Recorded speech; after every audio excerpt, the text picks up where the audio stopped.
delivers that address tonight at 9 p.m. Many guests will be in the audience, including Jess Matthews. She says she was a victim of convicted child sex offender Jeffrey Epstein. Yeah, she will be a guest of Virginia Congressman James Walkinshaw. The two spoke with our Larry Miller in this exclusive interview.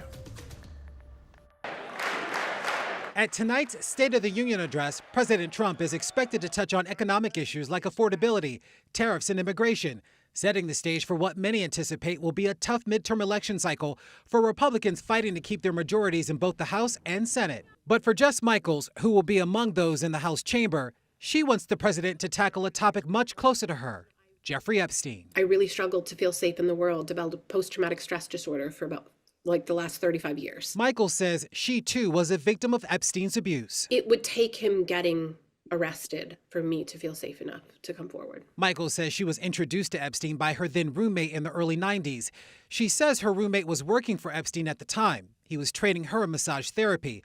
Michaels thought it would be a good opportunity for her as well, after finishing a dance contract in Tokyo. For a dancer, for someone that's in the arts, having a side job is really important. Michaels said it was during a second meeting with Epstein she allegedly was attacked. I was raped.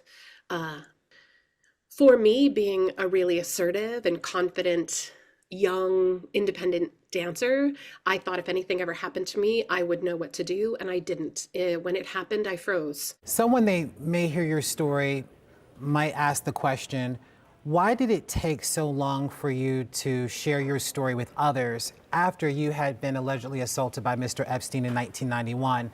The account that you provided didn't come out until 2019. I understood the law.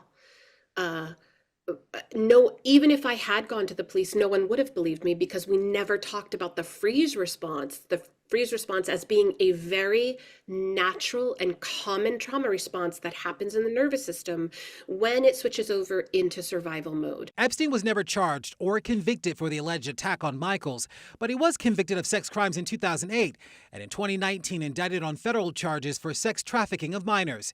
He died by suicide while in federal custody that same year. Michaels will be attending the State of the Union at the invitation of Representative James Walkinshaw, who represents Virginia's 11th Congressional District. I want President Trump and all my colleagues in Congress and the American people to see and know Jess's courage and the courage of all the survivors of Epstein's crimes who have been tireless in advocating for transparency and accountability. And I've been enormously frustrated by the administration, the Department of Justice, not following the law in terms of releasing the files and overly redacting the files. And I want the president to know that just like Jess and her fellow survivors aren't going to quit, I'm not going to quit in pushing for transparency and accountability. Today, the U.S. Justice Department has released 3.5 million of the 6 million documents of the so-called Epstein files. The Epstein Files Transparency Act, signed by President Trump, required Attorney General Pam Bondi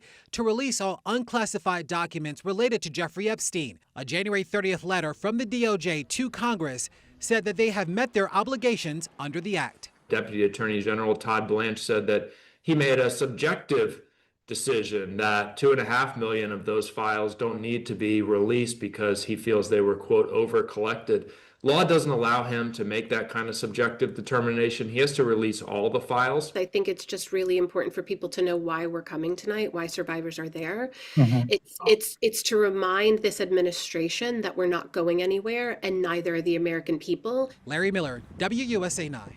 Now, Representatives Jamie Raskin and Suha Subramaniam say they will bring family members of Epstein accuser Virginia Giuffre to tonight's speech.